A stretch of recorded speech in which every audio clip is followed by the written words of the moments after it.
दोस्तों, TET exam fever में एक बार फिर से आपका स्वागत है। फ्रेंड्स, इस वीडियो में हम लोग डिस्कस करने वाले हैं यूपी डीएलएड प्रथम सेमेस्टर और तृतीय सेमेस्टर के छात्रों का एग्जाम होगा या प्रमोट होंगे। और फ्रेंड्स, साथ में कुछ अन्य महत्वपूर्ण खबरें हैं, उसके बारे में भी हम लोग डिस्कस करेंगे। तो फ्रेंड्स, यदि आपको ये वीडियो पसंद आती है तो प्लीज़ ज़्यादा से ज़्यादा लाइक, शेयर और सब्सक्राइब कीजिएगा। तो चलिए वीडियो शुरू करते हैं। फ्रेंड्स, जैसा कि आप देख पा रहे हैं, यह एक ई पेपर है। इस ई पेपर के माध्यम से आप लोगों को बहुत ही महत्वपूर्ण इन्फॉर्मेशन मिलने वाली है। तो चलिए देखते हैं। अंतिम वर्ष के छात्रों को बिना इम्तिहान नहीं मिलेगी डिग्री। मतलब जो लास्ट सेमेस्टर लास्ट ईयर के छात्र हैं, जब तक एग्जाम नहीं देंगे तब तक उनको डिग्री नहीं मिलेगी। लिखा गया है, सुप्रीम कोर्ट की यूजीसी के फैसले पर मुहर, 30 सितंबर तक करानी होगी परीक्षा। बिल्कुल स्टार्टिंग में लिखा गया है, सुप्रीम कोर्ट ने शुक्रवार को एक अहम फैसले में कहा कि विश्वविद्यालय अंतिम वर्ष की परीक्षा कराए बिना छात्रों को पास नहीं कर सकते। मतलब विश्वविद्यालय जब तक लास्ट सेमेस्टर या लास्ट ईयर के छात्रों का एग्जाम नहीं कराएंगे तब तक छात्र पास नहीं होंगे। परीक्षा स्थगित करने की मांग वाली याचिका पर सुनवाई के दौरान कोर्ट ने स्पष्ट कर दिया कि अंतिम वर्ष के छात्रों को बिना परीक्षा पास किए डिग्री नहीं मिलेगी। आगे लिखा गया, कोर्ट ने कॉलेजों व विश्वविद्यालयों में स्नातक व स्नातकोत्तर पाठ्यक्रमों के अंतिम वर्ष या अंतिम सेमेस्टर की परीक्षा 30 सितंबर तक कराने के विश्वविद्यालय अनुदान आयोग के 6 जुलाई को जारी दिशा निर्देश पर भी मुहर लगा दी है। कई छात्रों व संगठनों ने कोर्ट में इसे चुनौती दी थी। उन्होंने महामारी का हवाला देते हुए निर्देश रद्द करने की मांग की थी। Justice Ashok Bhushan, justice RS. Reddy व जस्टिस एम.आर. शाह की पीठ ने यूजीसी के दिशा निर्देश सही ठहराते हुए कहा, इन्हें ध्यान रखते हुए जारी किया गया था कि सभी विश्वविद्यालय में एक समान अकादमिक सत्र हो। कोर्ट ने कहा, 30 सितंबर तक परीक्षा कराने का निर्णय भी छात्र हित में है। यह छात्रों के भविष्य का मामला है। देश में उच्च शिक्षा के मानक बनाए रखना जरूरी है। आप लोगों के लिए यहाँ से इम्पोर्टेंट है, लिखा गया, आंतरिक मूल्यांकन के आधार पर परिणाम नहीं।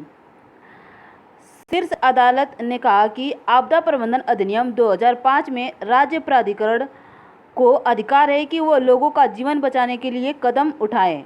अधिनियम में मानवीय जीवन को सर्वोपरि माना गया है। हालांकि राज्य सरकार और प्राधिकरण को अधिकार नहीं है कि वह छात्रों को प्रमोट करने के बारे में फैसला ले। पिछले अंक और आंतरिक मूल्यांकन के आधार पर परिणाम जारी नहीं किया जा सकता। आगे लिखा गया है, 209 विश्वविद्यालयों में हुई परीक्षाएं। यूजीसी के अनुसार जुलाई तक 209 विश्वविद्यालय परीक्षा करा चुके थे। उनके नतीजे भी आ गए हैं। 394 विश्वविद्यालय ने अगस्त सितंबर में परीक्षा का प्रस्ताव दिया था। तो फ्रेंड्स, चलिए देखते हैं अगली न्यूज़ क्या है। जैसा कि आपको इस ई पेपर के माध्यम से पता चल गया कि यूजीसी ने अपना फैसला सुना दिया है कि लास्ट सेमेस्टर और लास्ट ईयर के छात्रों का एग्जाम होगा। सुप्रीम कोर्ट ने कहा है कि साल को शून्य नहीं किया जा सकता है। तो अब आपको बता दें कि डीएलएड का भी एग्जाम होगा। यदि पीएनपी को प्रमोट करना होता तो अब तक कर चुकी होती, जैसा अन्य विद्यालयों ने छात्रों को प्रमोट कर दिया है। अब आपका प्रश्न है कि एग्जाम कब होंगे। पीएनपी ने अभी तक कोई सूचना क्यों नहीं दी। तो आपको बता दें कि कुछ कॉलेजों के माध्यम से पता चला है, उन्होंने अपने छात्रों को एसएमएस किया है कि आप अपनी तैयारी में लग जाइए, आपका जल्द एग्जाम होगा। डीएलएड एग्जाम के लिए प्रस्ताव भेज दिया गया है, जल्द ही सूचना आपको मिल सकती है। तो फ्रेंड्स, आप अपनी तैयारी को कंप्लीट रखिए, अब आपका एग्ज़ाम जल्दी करा लिया जाएगा। और आप लोगों का दूसरा प्रश्न है कि मैम, फर्स्ट सेमेस्टर एग्जाम के बाद सेकेंड सेमेस्टर के लिए और थर्ड सेमेस्टर एग्जाम के बाद फोर्थ सेमेस्टर के लिए कितना समय मिलेगा। तो आपको बता दें कि कम से कम 2 महीने का आप लोगों का समय जरूर मिलेगा।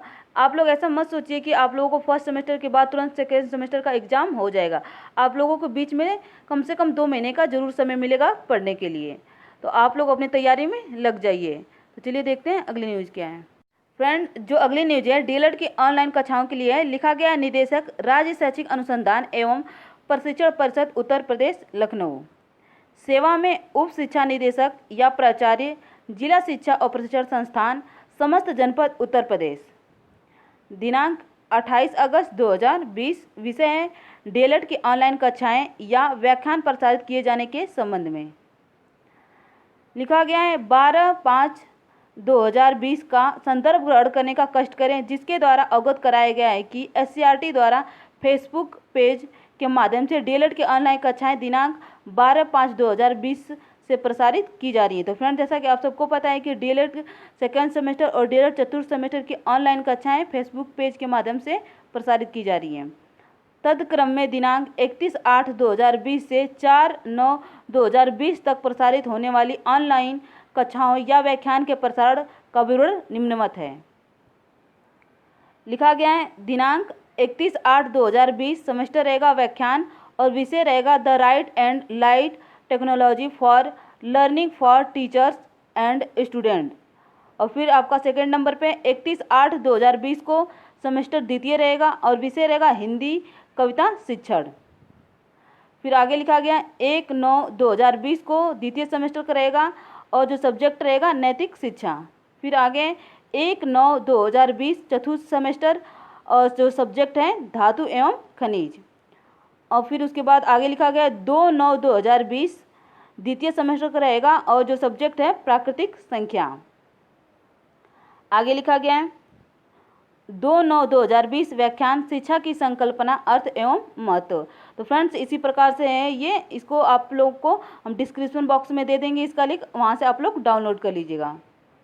आगे लिखा गया है उक्त के क्रम में मुझे ये कहने का निर्देश हुआ है कि कृपया जिला शिक्षा और प्रशिक्षण संस्थान एवं निजी संस्थानों के समस्त संकाय सदस्यों एवं समस्त डीएलएड प्रशिक्षुओं को उक्त ऑनलाइन प्रसारित होने वाली कक्षाओं में सम्मिलित कराने हेतु आवश्यक कार्रवाई सुनिश्चित कराने का कष्ट करें। व्याख्यान दोनों सेमेस्टर के प्रशिक्षुओं हेतु है।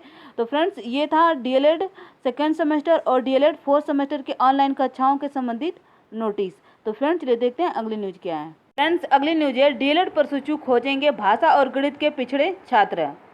लिखा गया है डीएलएड प्रशिक्षु जिले के प्राथमिक और उच्च प्राथमिक स्कूलों के भाषा और गणित के पिछड़े बच्चों को चिन्हित करके करेंगे और उनका ज्ञान बढ़ाएंगे।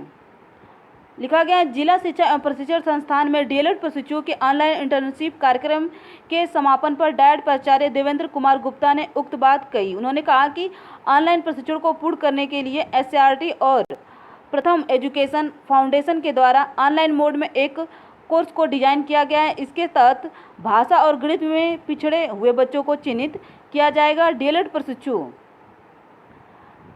प्राथमिक और उच्च प्राथमिक विद्यालयों के प्रधानाध्यापक से संपर्क स्थापित करेंगे। अभिभावकों का मोबाइल नंबर प्राप्त कर विद्यार्थियों से संपर्क करेंगे। आगे लिखा गया है 15 दिन बाद मिड लाइन टेस्ट लिया जाएगा। डायट प्रवक्ता सताक्षी यादव के द्वारा प्रशिक्षण का संयोजन किया गया। साथ में तकनीकी सहयोग डायट प्रवक्ता मनोविज्ञान शिखा सिंह ने किया। प्रथम संस्था की ओर से रूमा सिंह, शिल्पी वर्मा, रामवचन द्वारा प्रशिक्षण में जीपी ऐप रहेगा यहाँ पे के डाउनलोड और डाटा फीडिंग की पूरी प्रक्रिया को स्पष्ट किया ताकि प्रशिक्षुओं द्वारा प्रस्तुत छात्रों को ठीक से पढ़ाया जा सके। तो फ्रेंड्स इसके बारे में हमने आप लोगों को वीडियो प्रोवाइड कर दिया है जीपी ऐप के बारे में और उसमें किस प्रकार से स्कूल को ऐड करना है, किस प्रकार से अकाउंट बनाना है, सब कुछ आप लोगों को बता दिया गया है। तो फ्रेंड्स आज के लिए बस इतना ही। यदि आपको ये वीडियो पसंद आती है तो प्लीज़ ज़्यादा से ज़्यादा लाइक, शेयर और सब्सक्राइब कीजिएगा। धन्यवाद।